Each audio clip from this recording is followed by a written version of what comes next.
right. I could listen to that song forever, getting excited. We are so glad to have you here today with us. We are going to be talking about learner-centered mindsets, closing the year strong, and a year of bright spots. It is a great song, I know. So glad you love it too, Janelle. So we are excited to be here. Hi, Sherry from Houston. Glad you're joining us. Keep sharing in the chat. So, I am Katie Martin, Chief Impact Officer at Learner Centered Collaborative, and I get to facilitate the webinar today, joined with my two amazing colleagues, Kate Weisberg and Danny Scuderi. So, we're going to share some of our own experiences, lessons learned, and bright spots in ways that we love to celebrate learning and end the year strong. So, as we start off, we want to ground us in our vision and why we do this work and why we're all here and what we're celebrating. So, at Learner Center Collaborative, our vision is that we have education ecosystems where all learners know who they are, thrive in community, and actively engage in their world as their best selves. Of course, that focuses on the young people in our classrooms, but it also means all of us as adults as well as learners, and being able to thrive in community and actively engage in the world as our best selves.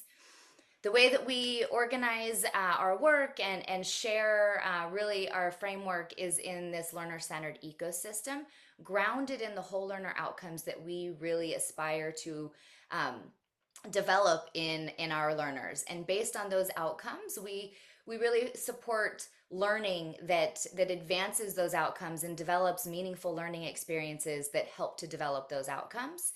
We think about school design in a way that really creates the structures to support the type of learning and outcomes that we want.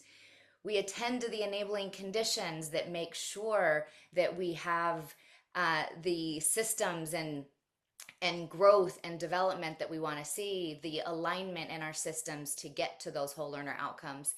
And we're always attending to the culture, how we see young people, how we collaborate with one another, and how we view our work permeates through all of these levels and is really impactful in the work we do. And that is really going to be grounding for the conversation today. So as we think about this work, we always are attending to how do we develop coherence? How are we building capacity in systems?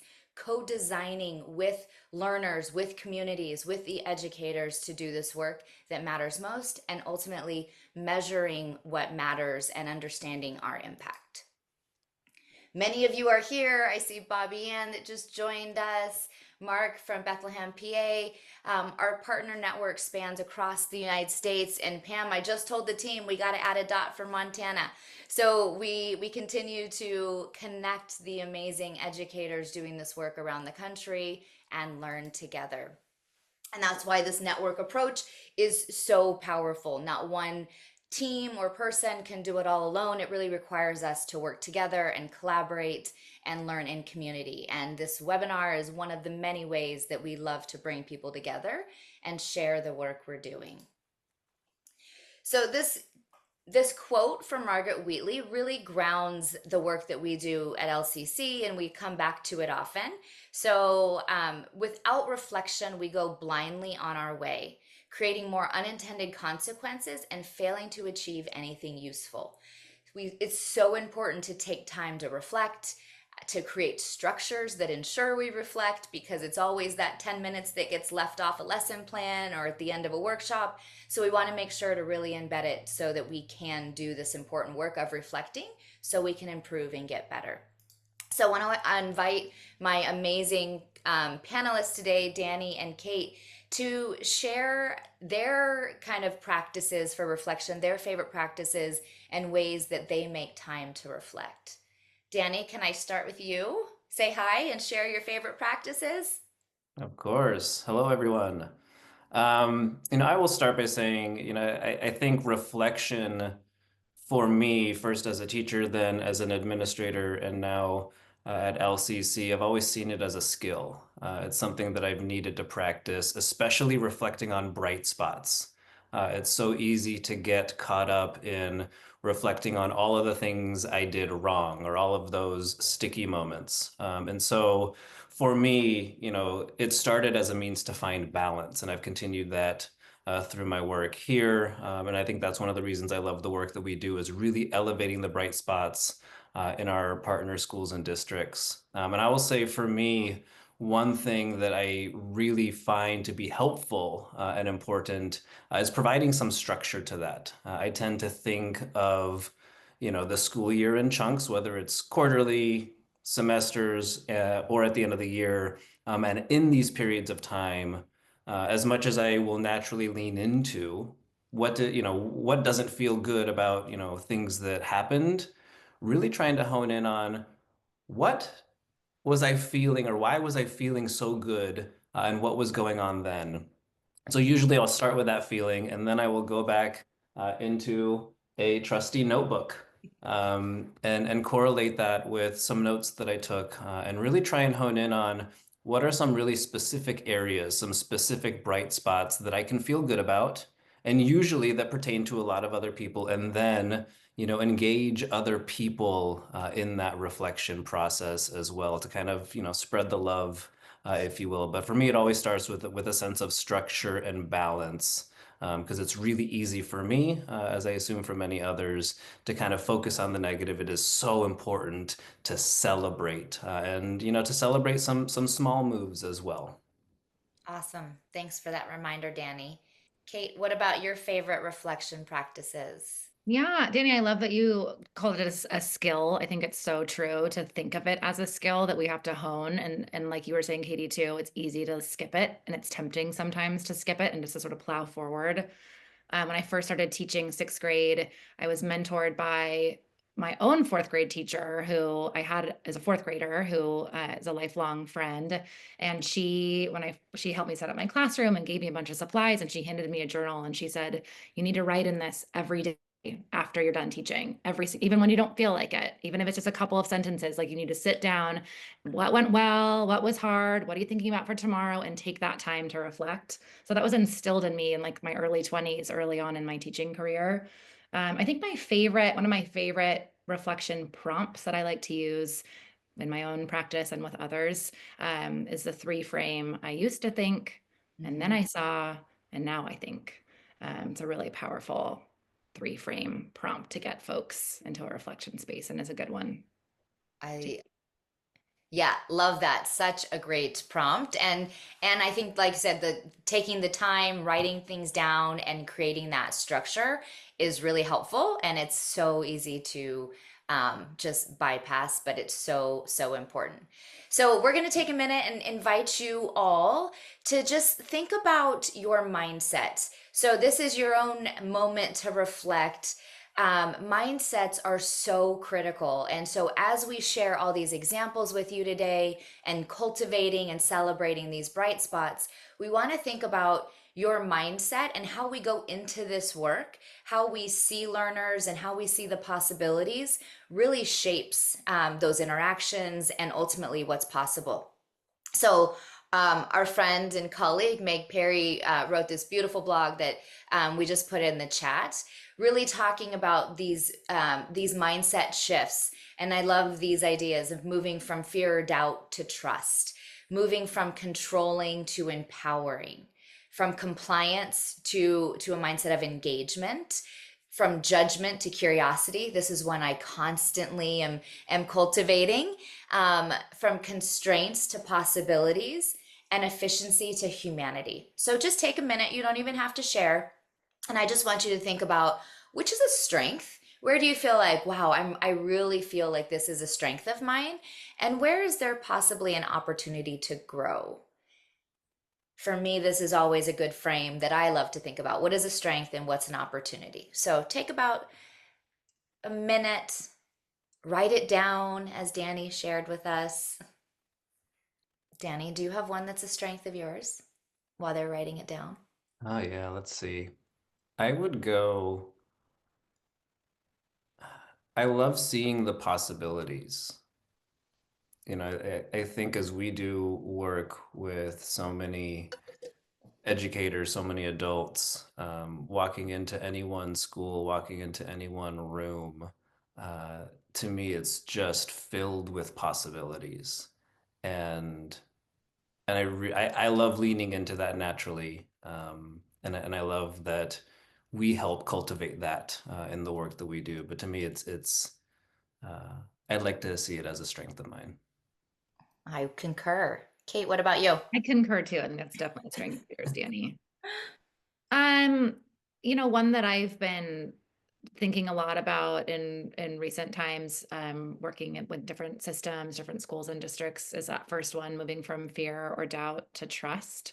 I think we tend to get really stuck in fear, especially as educators. We want things to be perfect and we want to do a good job and get it right. And it's a powerful shift to move to trust, and that's a one I really focus on in my personal life too. Is just trying to trust that all the cards are going to fall where they're meant to fall. It's an important one. There's a reason it's first, I think. Yeah. All right. Hopefully, you've kind of taken a moment to reflect, whether it's in the tool or just seeing these shifts, and jotted down some of your strengths and opportunities to think about what you want to lean into. We're going to share some examples and just really want to highlight what's happening. And as always, we want to validate some of these practices. You're going to say like, yes, I do that, which is great.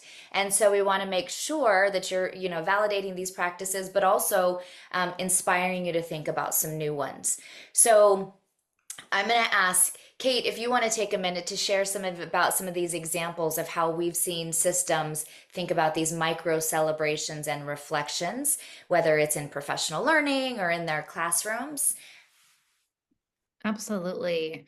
Yeah, I think this one, and we're calling them micro because this is the invitation. I love what Janelle has put in the chat about taking and making time. Mhm. And when we find micro moments, it's easy to embed because we can routinize practices of like even starting a staff meeting with like a quick shout out of gratitude. There's a photo of an affirmation station from one of our partner schools here where kids and adults can leave each other little notes in their little mailboxes. A kudos card that where you take a moment in a staff meeting or throughout the day, even like in the lunchroom, to write a note of gratitude or appreciation to someone. And these can be micro moments. It doesn't have to represent 15 minutes of a meeting. It can be something that happens quickly and yeah, just sort of routinized. Awesome. Danny, what sort of micro celebrations and reflections do you like to cultivate? I mean, I think, especially to build on Janelle, your comment in there, making and taking the time. I think in schools we can always assume that there isn't time, and I think that's because there is not enough time to do everything we all set out to do in July and August, right? And so for me, a lot of times it's finding 30 seconds. And so when I was a middle school principal, something I really enjoyed was while people filed in, the opening slide, it had the agenda, but it usually had a micro celebration, some sort of reflection question. And the ones that I saw were the most successful were the ones that encouraged colleagues to shout out another colleague, to say, what's one thing that you appreciate about somebody else in this room? Right? And you were able to elicit so much professional response from there, but also that personal aspect. There's a real human component to being in schools that I think can get lost on feeling like you're on that treadmill. And, sometimes the reflection and celebration is as much pedagogical as it is personal. And so I think finding ways to weave both in. You can do that at the end of the year. You can also do it in September to start off a meeting. I love that. And, yesterday we just took 2 minutes at the beginning of our team meeting to just find something to celebrate about one another. So these micro moments are exactly that. They're not meant to take the whole time, but even injecting some of this, just noticing one another is important for adults and extremely important for our young people as well. And another great example of this is these like brag tag certificates. There's lots of ways to celebrate the values that you hold dear, the outcomes. A lot of times at the end of the year, we're celebrating the athlete of the year, that, attendance, and we're celebrating, test scores and GPAs. But it's a really great opportunity to not just celebrate some of the more traditional metrics or avenues of success, but to think about what do we really want to develop and cultivate in young people, and how do we actually pay attention to when they're doing that well. It doesn't just have to be at the end of the year, but I love these examples from you see from Logan County and from some of our partners, just giving educators and students an opportunity to say, hey, you're being a great collaborator, and I want to notice that. I want to shout you out. And it's been really fun to see how great people feel to give those recognitions, but also to receive them. So I'm curious if you guys have any more, thoughts, ideas on how else to really celebrate kids tied to the portrait or other specific outcomes? I mean, I think one thing that comes to mind is to have some fun with it, right? I think I see this, celebrating, an empowered learner, really highlighting that and also having fun with it. At assemblies, these things can be celebrated as an administrator and even as a teacher, finding ways to call in the adults and to say, we have empowered learners in our community. I'd like to call down Miss Weisberg and celebrate her ability, to help me with the copy machine. Right, to have some really silly fun with it, but also, in doing so, it does help people to be seen, and in certain ways, and in certain arenas, if you are highlighting adults in front of students, they see that sense of community and they see that interconnectedness, that ecosystem. And I would just add that especially when they're like when we're focusing on celebrating learners, whether it's tied to portrait of a learner or graduate profile or other values or outcomes, desired outcomes in the community, thinking about like multi-directional flows where it's not just from teacher to student or administrator to student, but like how are we inviting learners to celebrate one another and to like acknowledge that with each other in the classroom setting or outside of the classroom setting at school. I love that. So, so important. Which is a really great example also is when we see portfolios. Now, this is one that is a really powerful way for learners to really celebrate and kind of like look at their own strengths and be able to share that with others, but also to really understand growth over time. But it's also one of the hardest ones to do because, like we were talking about, you have to make time. And people say, like, oh, portfolios don't work. But if you just say at the end of the year, create a portfolio, we know that it's really hard to do. So, Kate, I know you have a lot of experience with portfolios for both students and educators.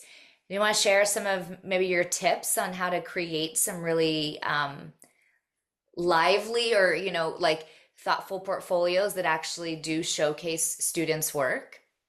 Yeah, I mean, I think that the key here is just about truly having it be led and driven by the learner, by the student, or if it's an adult making one, and to have some like creative freedom within, obviously, like in a portfolio, typically you're showing evidence of your growth tied to these different desired outcomes, and hopefully there's clarity about what success looks like so that you have something to like a barometer to know whether you're making it or not.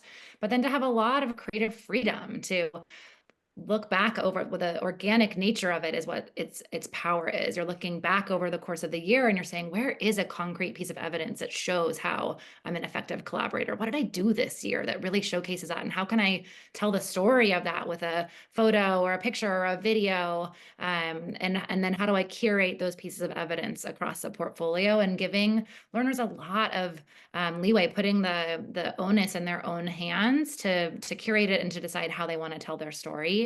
I think is what part of what makes portfolio so powerful. Absolutely.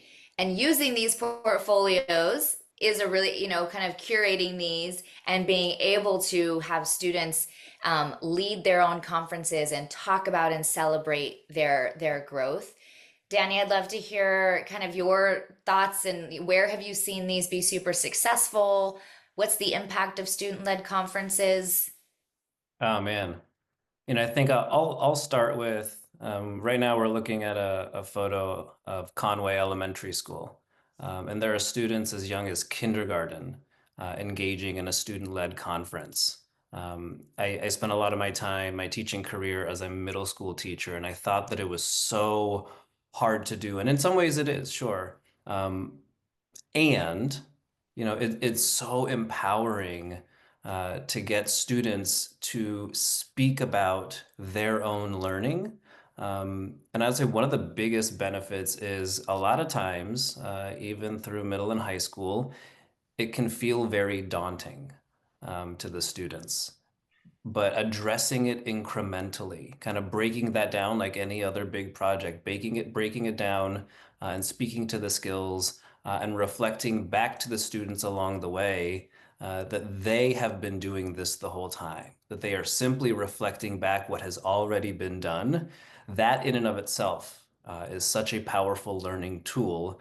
The experience, having been part of it as a teacher, as an administrator, and having been here, the photos here, having been at that experience, the pride that students have as young as 5, as old as 18 and beyond, that to me is one of the biggest benefits.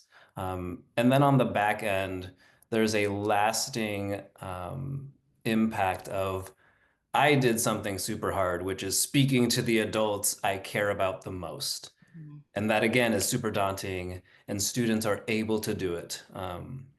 And to me, like I can't speak enough about how powerful it is, especially in middle school. I spent most of my time in middle school as a teacher and administrator, and it's a super insecure time of life. And seeing students meet it head on, and then be on the other side and say, I've actually done some really good learning and growth. And I have a support structure around me, and this is, some of what it looks like is just, it's powerful. Yeah, I mean, as you're talking about, I was remembering too being there and having this like kindergartner sit with me on the floor, and he was just walking through and like, here's my shapes that I know and let me count for you. And it is just so meaningful. And I love Mark just put in the chat. If learning involves authentic work, that this should be a natural thing to do, to celebrate it along the way. And I would say that like we need to celebrate, and learning needs to be authentic. If there aren't authentic things that young people are doing, then why are we doing it? And so being able to make that connection, that of course we want to celebrate it because the learning is so meaningful and authentic and personal. And to this kindergartner, learning his letters, figuring out his numbers and shapes was so meaningful and so authentic. And we build those skills and continue to have such great things to share. And I know as a mom, being able to sit next to my kids in their student-led conferences and have them have the confidence to talk about their work and to show what they've done. I mean, there's literally nothing better. And I know, Kate, you've spent a lot of time working with educators to develop these systems and to help on the back end. What are some of your tips and tricks maybe to help educators support students and having really productive conferences? Yeah, I mean, one of the most common things I hear from educators initially at the sort of beginning of the journey is like, "Oh, I don't think our kids can do this. Like, this is too hard, or like this is too complicated." It goes back to that mindset of of deferring to fear instead of trusting in kids' capacity and ability. And so a lot of when working with educators to embrace this and to roll out like facilitating a student-led conference in your classroom, I think it is about, as with most teaching, it's about being willing to step back. It's about being willing to see what happens when we put the power in the hands of learners to direct a process on their own and to really be in the driver's seat of their own process with agency. And I've seen educators just have their minds blown and saying, wow, I didn't realize that our kids could do this. And they were so excited. They were so into it. They were like, so there was such great energy in the room when we were preparing for it. The magic of what happens when we give kids an authentic and challenging task and say, like, make this yours. What do you want to do? What do you want it to look like? So again, I think moving past the fear and into trust of what kids are capable of is a big piece of it. I could not agree more. And then also when people say, oh, like step back, and trust kids. It is an important piece, and they need structure and support. So sometimes when we hear step back, it means like, okay, figure it out on your own. So we're definitely not saying that they need structures and support and feedback, but to believe that they can do this work and that they can share what they're learning is really powerful. And a lot of those same tips, I think, apply to another favorite of ours. And really, this is happens a lot at the end of the year, but we're building up to it throughout these presentations or celebrations of learning. Sometimes people call them defenses of learning, where young people get to not just talk to a small group and kind of share their learning, but this is really creating sort of a presentation to share with community members, classmates, teachers, family. I've seen, audiences as big as 30, 40 people listening to these learners really talk about their journey. Um, and these are some examples when you have a profile of a learner or a graduate profile, really helping young people to not just say it's a poster on the wall, but bringing these to life by helping learners understand these skills, develop them through the projects and experiences in their classes, and then be able to share their examples. And these, I took these pictures, so I remember these kids so specifically talking about, what they've done to be an empowered learner, how they're growing in their ability to be a critical thinker because of projects that they've done in class and community connections.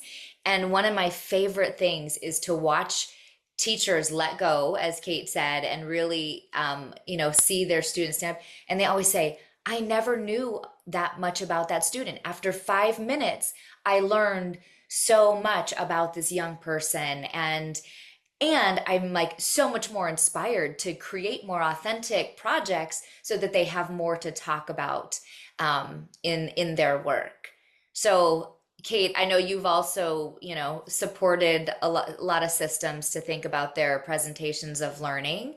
What are some of your favorite aspects of this journey in helping young people celebrate their learning?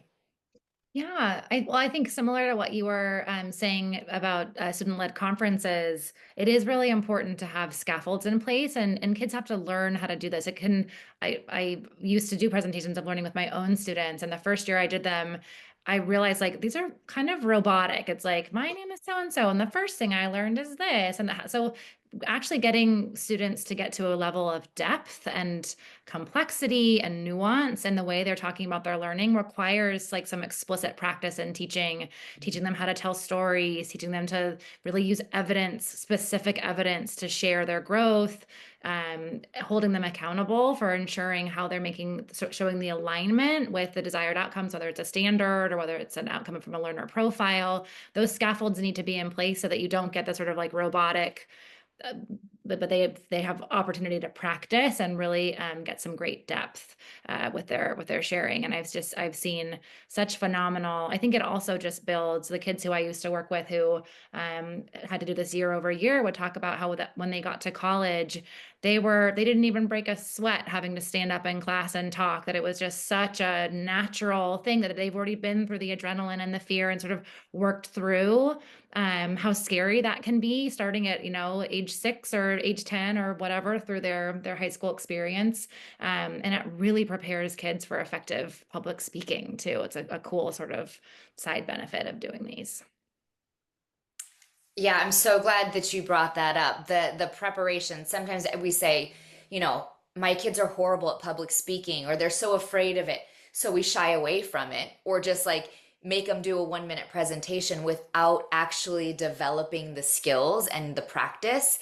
And that's such an important piece, which is why I love to see learners, start this at third grade and fifth grade and eighth grade and 12th grade to start to grow in their ability to talk about their work and also the depth and complexity of it as well. Danny, do you have any insights to share in the presentations of learning before we go to the next one? Sure. I mean, I think the only thing that I would add is there's a wonderful discovery on the adult side of this, looking through the lens of, journey versus the destination. The destination being that presentation and how monumental and cumulative it is and how big that is. Being able to see students create and put together what their presentation, what their celebration of learning is, a lot of times kind of creates what I call like interstitial tissue around what did students Can you actually. spell that? Well, the idea of what connections did students make, right? The idea of a global citizen as adults in the community, we have these ideas of what does it mean to be a global citizen? What does it mean to be a skilled communicator, a critical thinker? And a lot of times they will pop up in a celebration of learning, and students will surprise you with how they understand that. And more importantly, how they actually want to present that sometimes, right? To Kate's point, wanting to give them some agency, some freedom, and seeing them create and then present in that way, a lot of times illuminates some of these, whole learner outcomes that we're aiming for, but might not be able to see as clearly as sometimes the students do.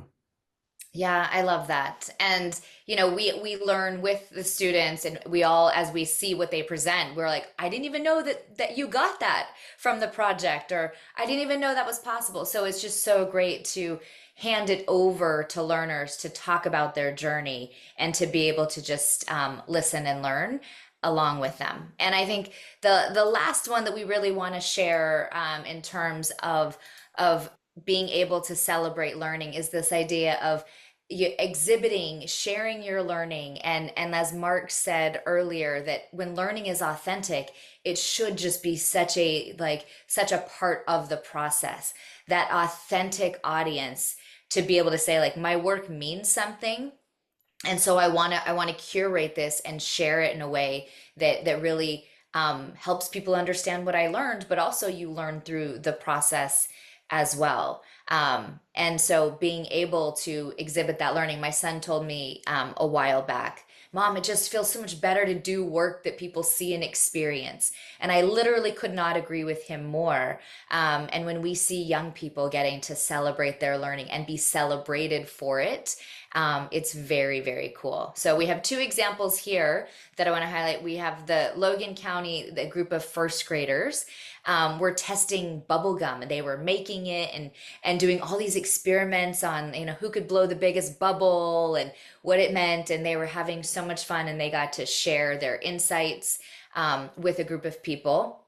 And I'll never forget the seniors standing next to these kindergartners and being so intimidated by how articulate and excited these kindergartners were. They're like, whoa, we have to step it up. So, sometimes we don't know how capable our youngest people are. And then the Salad Wars and Encinitas is a great example of a project that's only a week long, where sixth graders are coming together to design a salad dressing, do research, learn about the ingredients, put a marketing campaign together, and then pitch it to an audience. So it's a great celebration of learning.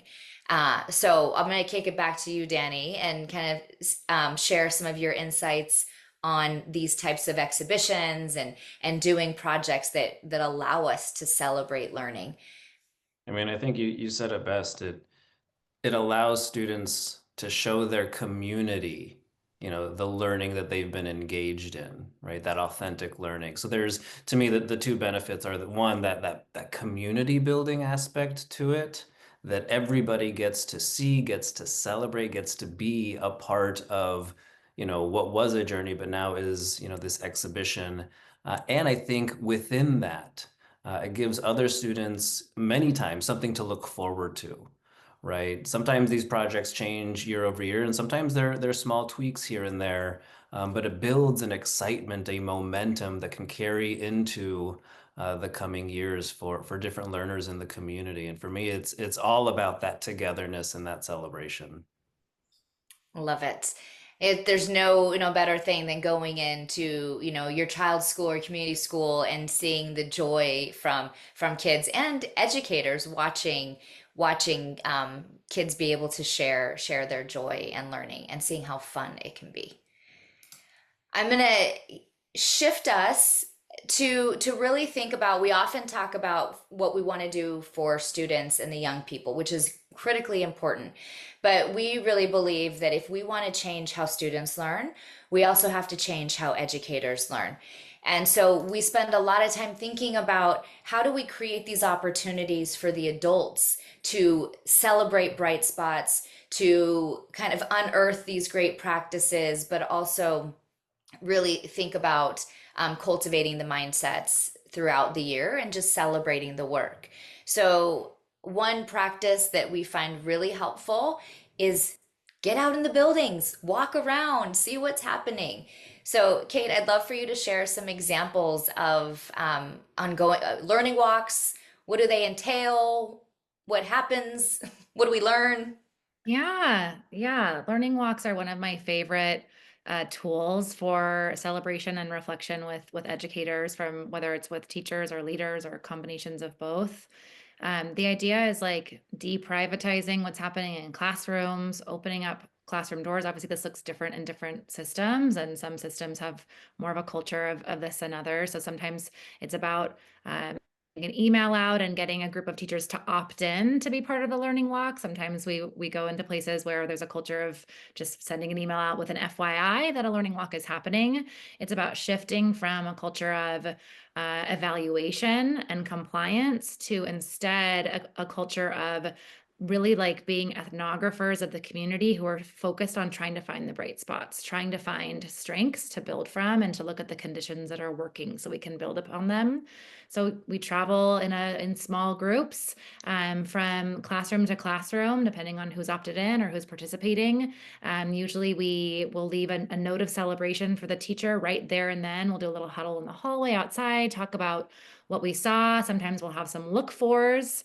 Maybe they're connected to a learning model or gonna, again, connected to a portrait of a learner. We discuss some wows, some wonders, some ideas together, leave a little note of appreciation for the teacher. And then the conversations that we have at the end to debrief are always so powerful. And I'm just reminded every single time of how much we crave as educators the opportunity to learn from each other and to see what's happening outside of the confines of our little ecosystems, whether that's a classroom or an office. And folks just get so much out of getting to engage in this. And it's low stakes and celebratory. It's not meant to be evaluative, and it's meant to be an opportunity to really see what's happening across a school or a district in classrooms. Yeah, I really love that you highlighted deprivatizing practice. Sometimes we think, this is the way it's supposed to be done, and we get so caught up into our room, our space, not really understanding the many ways that people engage in the practice and the things that we can learn. But I also want to underscore it is not necessarily evaluative. It's really when we go in, what can I learn as the person observing? How can this impact my practice? It's not about me telling you what you need to fix or improve. And I think that that frame really helps people engage in a way that feels like, oh, this is truly about learning and I'm not being evaluated, which sometimes can detract people from the process and really wanting to engage.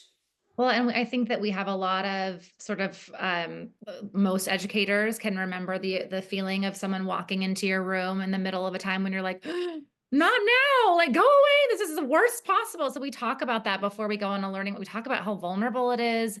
We talk about how we're not going to have any vibes of evaluation, no clipboards, no papers, pens out, none of that. Like hands are free at our sides. We're kneeling down. We're talking to kids. We're in the space, and it's important to set it up in that way so that there's a clear and common understanding of what the goals are and that it's really about celebration and learning from one another.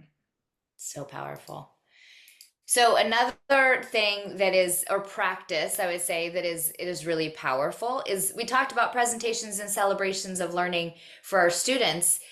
Mirroring this and with our adults in professional learning, making learning public has been really powerful. One, to get adults and educators really understanding the process and empathizing with what they're asking learners to do, but also the opportunity to reflect on their own work and really think about what they've tried and what has worked and what hasn't. So, Danny, I'd love for you to share a little bit of what have your experience has been with the celebrations of learning? Any tips you might have for people going through this process or wanting to engage in adult celebrations of learning? Yeah, I mean, I think it doesn't have to be cumulative, and it can, right? And at the end of the year, there's so much going on. It can be challenging to say, all right, what are all of the things? If there's capacity to do that, please lean in. And I think Alicia early on mentioned that there's a celebration of learning for their staff. Alicia, hopefully I'm pronouncing your name correctly. And I think there's such great benefit for the adults to see all the activity that the other adults are engaged in that we can't see, right? And so when you can't do that, some of the celebrations of learning I've really enjoyed are, what we mentioned earlier, some of these more micro celebrations, the small prompts that are what's one or two tweaks that you made to a lesson, to a unit, to your practice.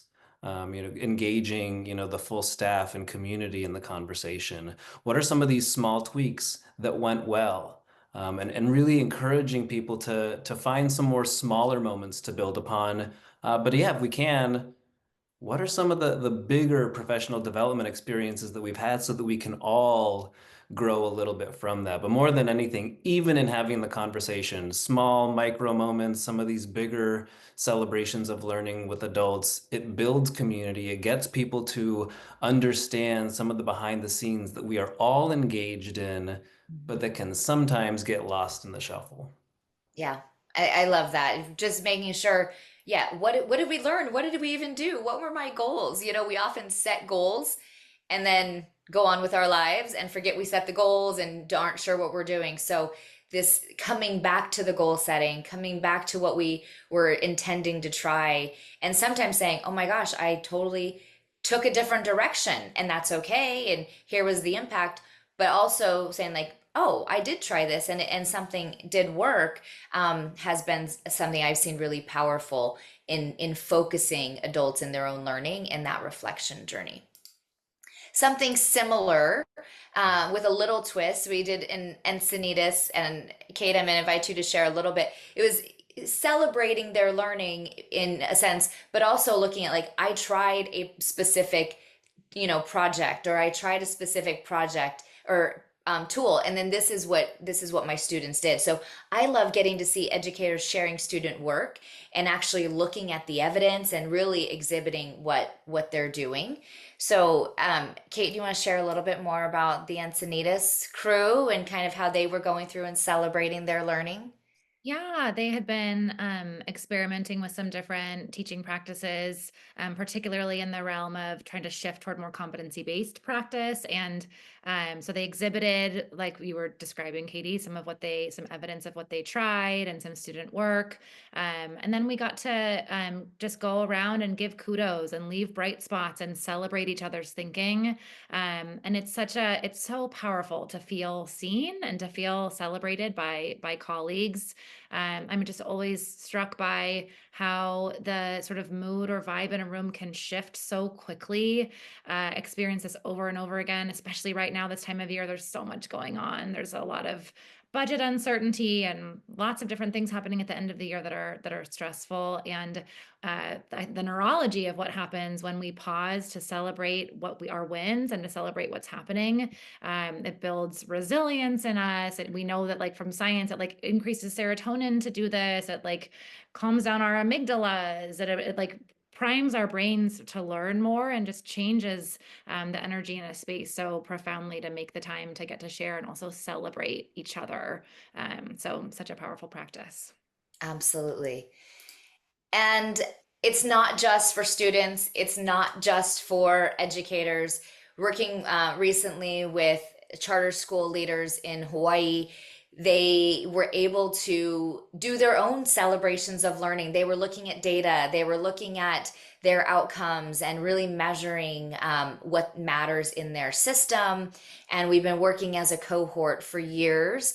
And each year each year they've been able to celebrate and share their learning and do these presentations. And this was just last week, school leaders really elevating not just the outcomes, but the process and what they've learned from coming together as a community, for looking at data that matters, for creating new data sources to really help them understand what was happening in their school and system. And so I love this when leaders are leading the way by testing out these practices, by being vulnerable and sharing their learning and journey with their community and inviting educators and students to be part of that. It is just, it so exemplifies what we mean when we say everyone's a learner, and to be really learner centered, we can all engage in these practices. And I always think about, these portfolios aren't just like, let's have a kindergartner do it. The progressions and ability to really talk about these outcomes in a portrait of a learner or a learner profile really are for all of us, from superintendent to the kindergartner in the classroom, the community members, families, educators. All of us can grow in these skills and be able to share our process as well. And it's powerful for all of us. So as we close, hopefully you got some ideas from many of these reflective practices, from the micro celebrations to acknowledging students and educators for their practices, but also intentionally curating your learning and being able to share the process and next steps. All of them are powerful. And I think, as Kate said earlier, sometimes they start off not at the ideal state. When we're just trying these practices, especially something like an exhibition or student-led conferences, they grow over time. And so we got to give ourselves some grace to try some things out, trust learners, and then continue to iterate and grow through the process. And, being a little meta, it's reflect on what worked. As you try some of these processes, reflect and think about what worked and what your next step is, and how you can connect with the community as well. So take a minute. Janelle's already kicking us off, thinking about her reflections, but what's an idea maybe that you're taking away, something that you're thinking about after seeing some of these practices and maybe reflecting on your own and some potential next steps? Yep, importance of learning walks. And I think we saw the coaching, learning walks and instructional coaching. Yeah, getting in there together, really, really powerful. It's all about creating the right culture. I'm glad you said that, Mark, as I was thinking about the closing thoughts. The culture, and Kate said it so beautifully, that it changes the way that we interact when we celebrate. And sometimes we think, oh, our culture can't do that. Our people won't do that. And if we don't create space to elevate what's working and to really celebrate the journey, they won't. So that is true. We do, but it takes courageous people to create the space and to allow that culture to grow and develop and nurture it. Yes, Danny's intentional naming of the bright spots. Glad to hear that, Alicia. We are so glad that you've joined us. So glad that you're thinking about these practices. Oh, good. Sherry's next steps are going to be sharing bright spots. We're so excited to hear that. We love to celebrate bright spots here. If you are not signed up for our newsletter, weekly try to celebrate just the things that are happening in the world of learner-centered education, to make sure that we're all continuing to focus on what's possible and what's actually working in our schools. So sign up and share your bright spots with me, and I love to feature them. We have another webinar, our final one of the year, on our SoCal Link partnership. This is with UCSD and San Diego school districts in a research practice partnership, and they'll be sharing some of the highlights and what they've learned throughout the year. So Devin Vadichka will facilitate that, our CEO, and will be a great webinar. We would love to hear your feedback. We want to hear, like, what else do you want webinars on? What do you like about the structure? Anything else that we could be featuring? We always want to hear your great ideas. So please give us feedback there.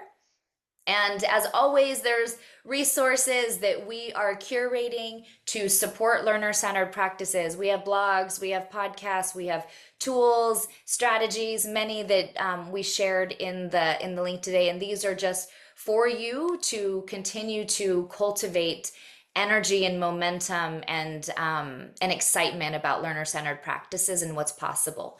So continue to share and leave us feedback on what works. Please stay in touch. We would love to hear from you if you have examples that we could highlight or learn from. We are always excited to expand our network and see what's possible in this work. So I'm going to invite Danny and Kate for a closing thought before we say goodbye. Closing thought. We can all find 30 seconds. If we can find more, that is absolutely wonderful. But elevating that sense of community, who we are, the humans who are in the space with us is extremely important. There are structured ways to do it. There are more casual ways to do it, but it's the home stretch of the year. Let's do it. Thanks, Danny. Amen. Yeah. I think my closing thought is just lots of appreciation for everyone on the call, for all the work that you are all doing during the spring frenzy, the sort of final stretch here. We know how much everyone is juggling at the same time, and there's no more important time to pause and reflect and connect and celebrate each other. It's just so powerful. And like Danny said, it could be 30 seconds. It does not have to be a huge planned thing. So I just want to encourage everyone to make those 30 seconds during the frenzy. Yeah. Well, I am deeply grateful for my colleagues, Danny and Kate, to join me and share some of their learnings and bright spots, and thankful for all of you on the call. And let's keep asking what if and working together to make it happen. Thanks, everybody.